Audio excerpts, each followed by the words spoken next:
Be ready. Start.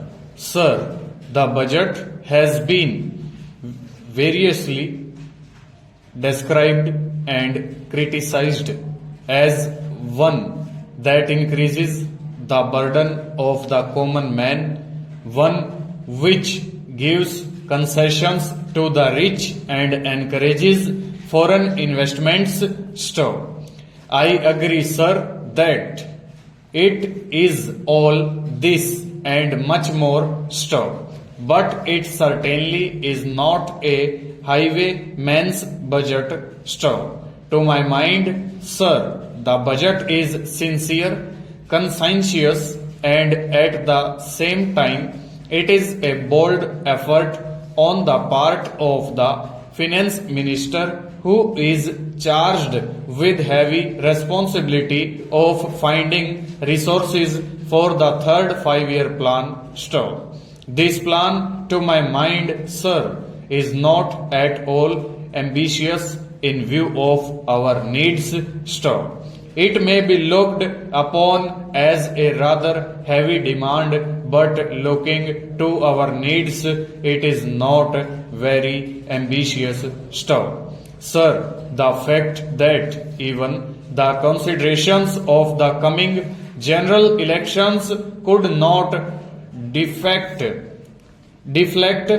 the finance minister from the course which seemed to him necessary and proper should earn him the appreciation of every right-thinking man. Stop.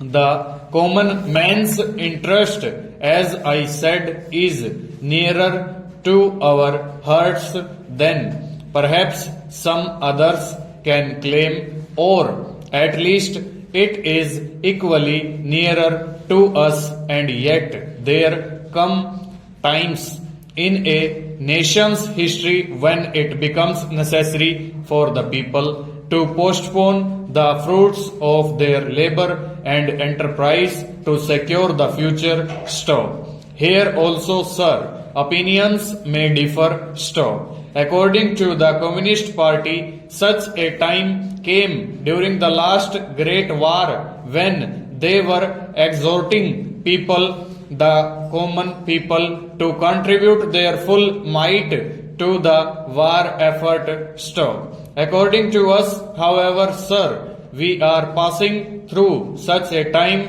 at the present moment, and I have no doubt that the common people appreciate this position and will willingly tighten their belts, contribute their full might, and will surely return the Congress to power, having full confidence in the future and looking to a future where their posterity will be assured of a far better social and economic order. Stop. Who, sir, does not sympathize with the difficulties of the common man? Question mark. As a matter of fact, most of us come from that class, and I am sure the finance minister would have liked to do away with some of the levies. Stop. None would have been happier if he could have done without these new levies, but there are, sir, certain very imperative limitations. Stop. We are passing through a critical period. Over.